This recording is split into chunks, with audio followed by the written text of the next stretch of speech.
Assalamualaikum warahmatullahi wabarakatuh. Salat adalah ibadah seorang hamba yang bersinggungan secara langsung dengan penciptanya. Salat yang juga merupakan rukun Islam kedua setelah syahadat yang dikerjakan minimal 5 waktu dalam sehari ini merupakan asas dan mencerminkan kehidupan kita. Dan sebegitu pentingnya, salat merupakan ibadah seorang hamba yang dihisab pertama kali di akhirat kelak. Berikut adalah penjelasan dari Ustadz Adi Hidayat. Saya katakan tadi, di akhirat ini, di surga, rizki tinggal ngambil. Anda kalau benar sholatnya, itu langsung dijanjikan oleh Allah. Rizki itu nggak perlu Anda banyak pikirkan. Ikhtiar sedikit, datang. Bahkan dari sisi yang tidak Anda duga. Apa dalilnya? Quran surah ke-65 ayat 2 dan 3. Di tafsir di Al-Baqarah ayat 2 dan 3. Wa may yattaqillaha yaj'al lahu makhraja. Ada orang yang meningkatkan takwanya kepada Allah, kami mudahkan urusan hidupnya. Setiap persoalannya diberikan jalan keluar, mudah. Solusi. Setiap ada problematika, ada solusi. Wa yarzuqhu min haitsu la yahtasib. Dan kalau dia ingin mendapatkan rezeki, bahkan kami kirimkan dari sisi yang tidak dia duga. Orang lain capek ini datang lagi, tawaran proyek datang lagi. Utsman tuh Masya Allah, kayanya banyak. Tapi yang paling dirindukan bukan saat mendapatkan peningkatan omsetnya, yaitu saat dia mendapatkan waktu khusus dengan Allah untuk sholat. Malam hari sampai-sampainya sempat sholat tahajud sampai khatam Al-Quran. Abdurrahman bin Auf demikian, Tamim Ad-Dari demikian. Sholat karena tahu sholat itu meningkatkan rizki. Karena tahu kuncinya ada di situ, Allah yang punya rizki. Disebut dengan Razak, pemilik rizki. Maka saya harus punya hubungan dekat dengan Allah. Kalau sudah punya hubungan dekat, mau apa aja gampang. Belum minta, udah diperhatikan. Silahkan cek, Anda punya hubungan baik dengan bos Anda di kantor. Ya, sebelum Anda minta, beliau udah pikirin tuh. Telepon bendahara. Dia udah ngambil belum gajinya? Belum Pak, tambahkan bonus sekian. Kenapa? Karena dia mengawasi Anda. Allah maha tahu dibandingkan dengan bos Anda. Mendekat kepada Allah, semua diperhatikan oleh Allah. Siapa orang takwa itu? Kalimat takwa pertama di Al-Quran Al-Baqarah ayat 2, amalannya ayat 3. Dzalika al-kitabu la raiba fihi hudal lil.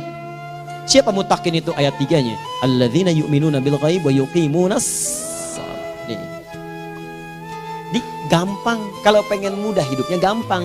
Biaya nggak mahal, tenaga nggak banyak, tingkatkan takwa. Nih, kalau hidup Anda masih susah, di kantor champion, di rumah tangga bermasalah terus, atau sebaliknya, maka boleh jadi kalau gelar Anda tinggi, harta Anda banyak, tapi selalu punya masalah. Bukan Anda kurang hebat, bukan Anda kurang kedudukan, bukan Anda kurang kaya, Anda kurang takwa. Dan yang paling dahsyat, mungkin sholat Anda belum berkualitas.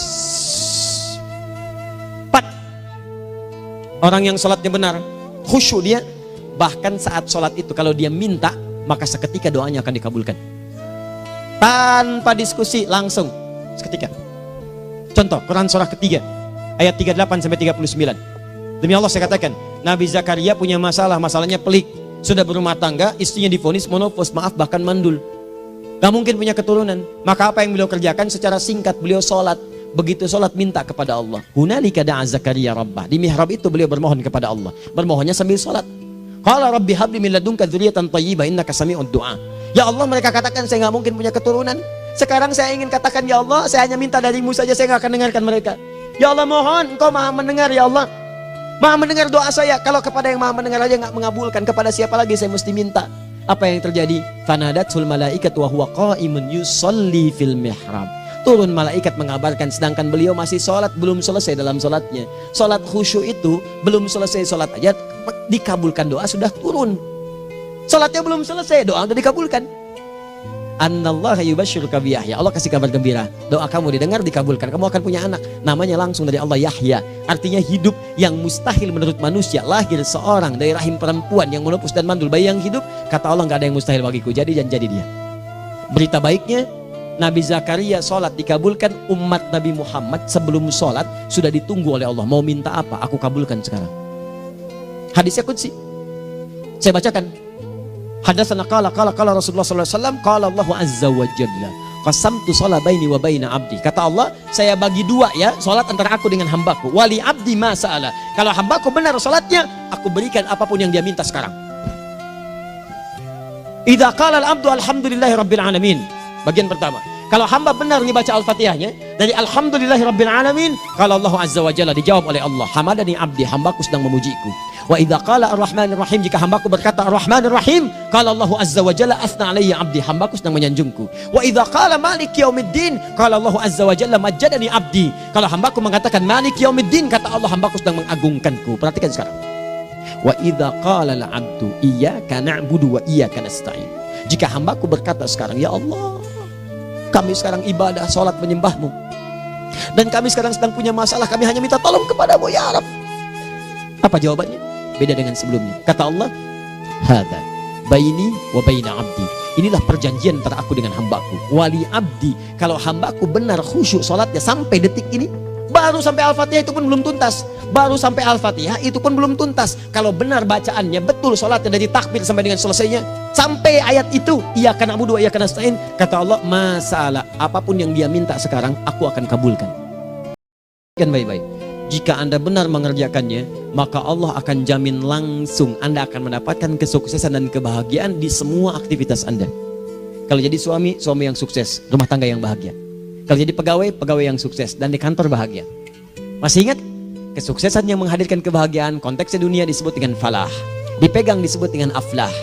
Dikembalikan lagi ke atas, ke surah ke-23 ayat 1 dan 2. Qad aflahal mu'minun. Apa amalannya?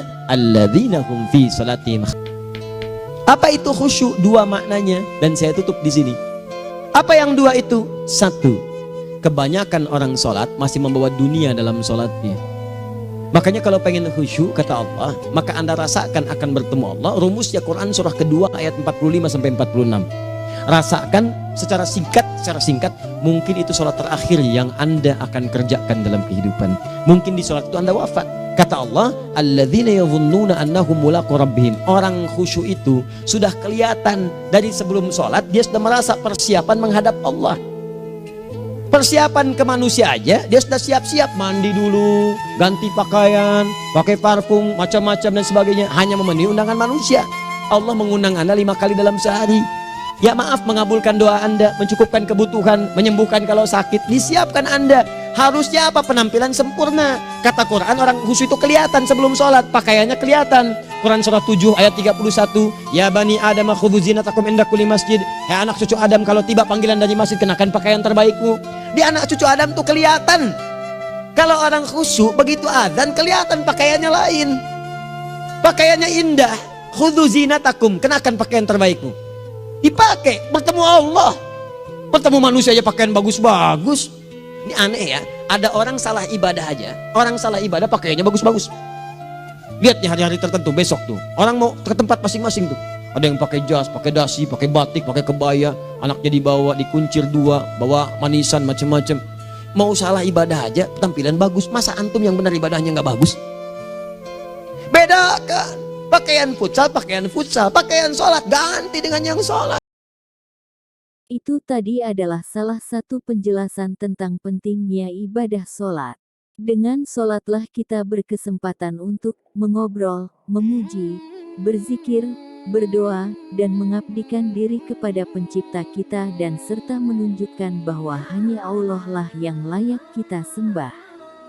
Jika sholat kita baik, insya Allah kehidupan kita juga akan baik. Semoga bermanfaat untuk sahabat-sahabat semua. Wassalamualaikum warahmatullahi wabarakatuh.